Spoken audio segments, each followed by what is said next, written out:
नमस्कार साथियों, यदि आप भी एक पेंशनर हैं और पेंशन राशि का लाभ आपको भी प्रतिमाह मिलता है तो आज की इस वीडियो को ध्यान से देख लीजिएगा, क्योंकि बहुत बड़ी अपडेट आप सभी की पेंशन में आने वाली है। जी हाँ साथियों, पेंशन में वृद्धि हो सकती है। साथ ही साथ सुप्रीम कोर्ट ने कौन से ऐसे 5 महत्वपूर्ण सुझाव दिए हैं आप सभी पेंशनधारियों के लिए। तो चलिए आज की इस वीडियो को स्टार्ट करते हैं और सभी चीज़ें एक एक करके आपको क्लियर समझाते हैं।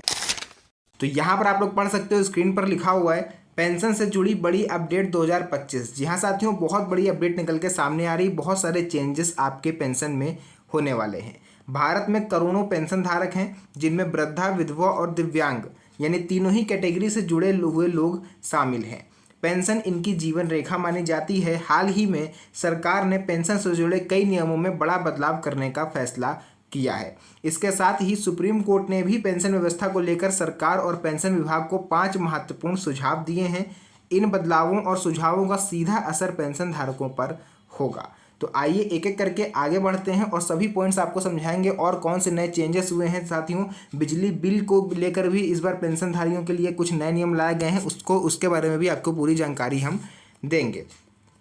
देखिए, पहले से चले आ रहे नियमों में 5 बड़े बदलाव हुए हैं, लागू किए जा रहे हैं 5 नए नियम। सुप्रीम कोर्ट के द्वारा 5 सुझाव दिए गए हैं। पेंशन राशि में बढ़ोतरी, अब किसे मिलेगी पेंशन और किसकी पेंशन बंद होगी, आवेदन करने का प्रोसेस क्या है, सभी चीज़ों के बारे में आज आपको इस वीडियो में जानकारी मिलने वाली है। तो सबसे पहले हम लोग यहाँ पर बात करेंगे पहले से चले आ रहे नियमों में कौन से 5 बड़े बदलाव होने जा रहे हैं। देखिए, सरकार ने पुराने नियमों में संशोधन करते हुए कुछ सख्त शर्तें लागू की हैं। अब केवल पात्र लोगों को ही पेंशन मिलेगी और अपात्र लोगों को इससे बाहर किया जाएगा। साथियों, ये केवल पात्र वर्ग को अब पेंशन मिलेगी, यानी अगर आप एलिजिबल हो तो आप पेंशन उठाओगे, अगर आप एलिजिबल नहीं हो तो आपको सरकार पेंशन की लिस्ट से बाहर करेगी।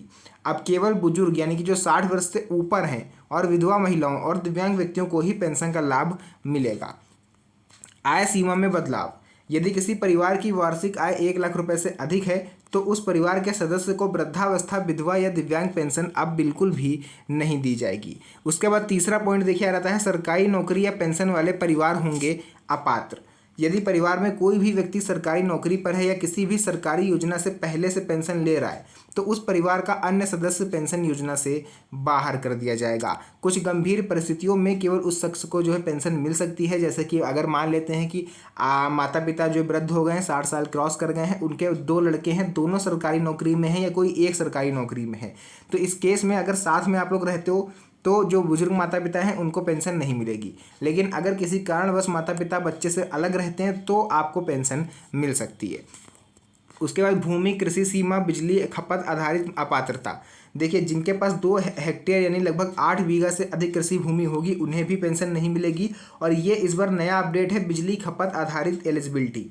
देखिए, अगर कोई परिवार साल में 48,000 या उससे अधिक बिजली बिल जमा करता है, यानी कि 4,000 रुपये महीने से अधिक, तो ऐसे परिवार के सदस्यों को अब पेंशन नहीं मिलेगी। क्योंकि देखिए, अगर आपके घर में नॉर्मल एक पंखा चलता है, बल्ब जलते हैं, टीवी वगैरह चलता है, तो आपका बिल 4,000 आ ही नहीं सकता। 4,000 आपका बिल जब आएगा जब आपके घर में एसी होगा या फिर कोई आप हैवी इलेक्ट्रिक आइटम जो है चार्ज करते हो, या फिर आपने अपनी दुकान मकान किराए एक फ्लोर किराए पे दे रखा है, किराएदार आपके एसी वगैरह चलाते हैं। तो इसका मतलब ये है, अगर आपका महीने का बिल 4,000 रुपये आ रहा है, इसका मतलब आपका जो इनकम ऑफ सोर्स है वो कहीं ज़्यादा है। अगर देखिए, कोई मजदूर आदमी है, अगर महीने के 10-12 हज़ार रुपये कमा रहा है, उसका तो 4,000 बिल आएगा नहीं, आएगा तो वो दे नहीं पाएगा। सीधी सी बात है, 4,000 बिल उसी का आएगा जिसकी इनकम कम से कम 30-40 हज़ार रुपये के अराउंड होगी। ये चीज़ आप लोग मानते हो? ठीक है, आगे बढ़ते हैं। पेंशन से जुड़े 5 नए नियम। देखिए, पुराने नियमों के संशोधन के साथ सरकार ने 5 नए नियम भी लागू किए हैं ताकि पेंशन व्यवस्था पारदर्शी और तकनीकी रूप से मजबूत हो सके। निर्धारित पेंशन राशि, अब हर पात्र वृद्ध, विधवा और दिव्यांग व्यक्ति को 3,000 रुपये प्रति माह पेंशन सीधे बैंक खाते में दी जा सकती है। पहले यह राशि 500 से 1,500 रुपये तक अलग अलग श्रेणियों में मिलती थी, यानी सरकार इस पर विचार कर रही है कि 3,000 रुपये प्रति माह पेंशन अब न्यूनतम कर दी जाए सभी वर्ग के पेंशनर्स के लिए, चाहे वृद्धा पेंशन हो, चाहे विधवा पेंशन हो, चाहे विकलांग पेंशन हो। इसके अलावा देखिए, विधवा महिलाओं के लिए विशेष प्रावधान, 80 वर्ष से ऊपर की विधवा महिलाओं को अतिरिक्त 500 पेंशन दी जा सकती है। 40 से 59 वर्ष की विधवा महिलाओं को भी पहले से अधिक लगभग 300 रुपये की पेंशन में बढ़ोतरी देखने को मिल सकती है। स्वास्थ्य बीमा और कौशल विकास लाभ, देखिए, कुछ योजनाओं में पेंशन धारकों को अब 1 लाख रुपए तक का मुफ्त में स्वास्थ्य बीमा और मुफ्त कौशल विकास प्रशिक्षण यानी स्किल डेवलपमेंट ट्रेनिंग भी दिया जाएगा। देखिए, यहाँ पर मैं बता दूं, ये जो स्किल डेवलपमेंट ट्रेनिंग है ये केवल विकलांग पेंशन धारकों और विधवा पेंशन धारकों के लिए है। अगर बुजुर्ग चाहें तो इसमें आवेदन कर सकते हैं, अदरवाइज बुजुर्गों के लिए ये स्कीम नहीं है। इसके अलावा डायरेक्ट बेनिफिट ट्रांसफ़र, अब पेंशन केवल और केवल डीबीटी सिस्टम के जरिए ही बैंक खाते में आएगी। डाकघर, मनी ऑर्डर या नगद वितरण की सभी पुरानी व्यवस्थाएं बंद कर दी गई हैं। डिजिटल सत्यापन अनिवार्य, यानी प्रत्येक पेंशनधारी को अब आधार आधारित डिजिटल सत्यापन करवाना होगा। यह बायोमेट्रिक, मोबाइल, ओटीपी या केवाईसी से किया जा सकता है। सत्यापन नहीं कराने पर पेंशन आपकी रोकी जा सकती है। अब आपको बताने वाले हैं सुप्रीम कोर्ट ने सरकार को कौन से 5 सुझाव दिए हैं पेंशन धारकों के लिए। नंबर 1 पर समय पर पेंशन वितरण। जी हाँ साथियों, पेंशन का भुगतान निश्चित तारीख पर हर महीने होना चाहिए ताकि बुजुर्गों और विधवा महिलाओं को अनावश्यक परेशानी ना हो। ये सुप्रीम कोर्ट ने निर्देश दिया है सरकार को और पेंशन जो विभाग है कि इन बुजुर्गों की और जो भी कैटेगरीज हैं इनकी पेंशन में बिल्कुल भी विलंब ना किया जाए। बायोमेट्रिक सिस्टम से जोड़ना, सभी पात्र लाभार्थियों को बायोमेट्रिक सिस्टम से जोड़ा जाए ताकि फर्जी लाभार्थियों को हटाया जा सके। तीसरा आ जाता है हर 6 महीने में समीक्षा। हर 6 महीने में पेंशन धारकों की पात्रता की समीक्षा की जाए, पात्र लोगों को पेंशन मिलती रहे और अपात्रों को हटाया जाए। यानी सुप्रीम कोर्ट का कहना है कि हर 6 महीने पर पेंशनर्स का वेरिफिकेशन किया जाए और जिनकी भी जो भी पात्रता जिसने मिसमैच कर दी, किसी की इनकम ज़्यादा हो गई, किसी के वहाँ सरकारी नौकरी किसी बच्चे की लग गई, या किसी का इनकम ऑफ सोर्स ज़्यादा आने लगा, उसने मकान दुकान किराए पर उठा दिए, तो इन सब की जांच किया जाए, वेरीफाई किया जाए। उसके बाद आपको जो पात्र हो उसको पेंशन मिले, अदरवाइज उनको हटाया जाए। सुविधाजनक पेंशन व्यवस्था, बुजुर्ग व दिव्यांग व्यक्तियों को कभी कतारों में ना लगना पड़े, इसके लिए सुविधाजनक पेंशन व्यवस्था करी जाए। ये सुप्रीम कोर्ट का निर्देश है। पारदर्शिता और डिजिटल निगरानी, सभी प्रक्रियाओं को डिजिटल किया जाए और पारदर्शिता लाई जाए। पेंशन की स्थिति ऑनलाइन ट्रैक करने की सुविधा भी पात्र लाभार्थियों को मिलनी चाहिए। अब आपको बताएंगे किसे पेंशन मिलेगी और किसकी पेंशन बंद होने जा रही है। देखिए, पात्र लोगों को पेंशन मिलेगी, यानी 60 वर्ष या उससे अधिक आयु के गरीब और असहाय बुजुर्गों को पेंशन मिलेगी। विधवा महिलाओं और दिव्यांग व्यक्तियों को मिलेगी। मजदूर वर्ग, छोटे किसान और आर्थिक रूप से कमजोर वर्गों को मिलेगी। गरीब परिवार जिनकी वार्षिक आय 1 लाख रुपए से कम है। अपात्र लोग कौन कौन से हैं देख लीजिए।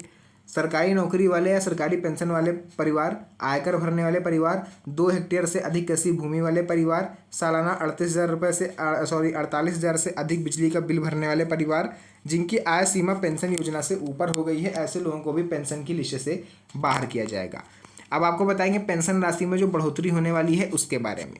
साथियों, पहले क्या था कि 500 से 1500 रुपये तक आपको पेंशन मिलती थी, लेकिन अब सरकार इस पर विचार कर रही है कि पूरे देश भर की पेंशन जो है, जो भी वृद्धा पेंशन, विधवा पेंशन, विकलांग पेंशन है, न्यूनतम पेंशन 3000 रुपये प्रति माह तक करी जाए और हो सकता है आगे आने वाले समय में आपको 3000 रुपये तक प्रति माह पेंशन मिलने भी लगे। विधवा महिला 80 वर्ष से ऊपर अगर आप हो तो 3500 रुपये तक मिल सकती है। कुछ योजनाओं में स्वास्थ्य बीमा, कौशल प्रशिक्षण का अतिरिक्त लाभ भी मिल सकता है। बाकी ये रहा पेंशन का आवेदन प्रोसेस। अगर आपको नए पेंशन हो, आपको आवेदन करना है तो आप इस तरह से कर सकते हो। स्क्रीन पर आप पढ़ सकते हो। अपने राज्य की सरकारी वेबसाइट पर जाएं, पेंशन योजना संबंधी विभाग में रजिस्ट्रेशन करें, आधार, बैंक खाता, आय प्रमाण पत्र, निवास प्रमाण पत्र आदि दस्तावेज अपलोड करें। पात्र पाए जाने पर आपकी पेंशन स्वीकृत हो जाएगी और पैसा आपके अकाउंट में आने लगेगा।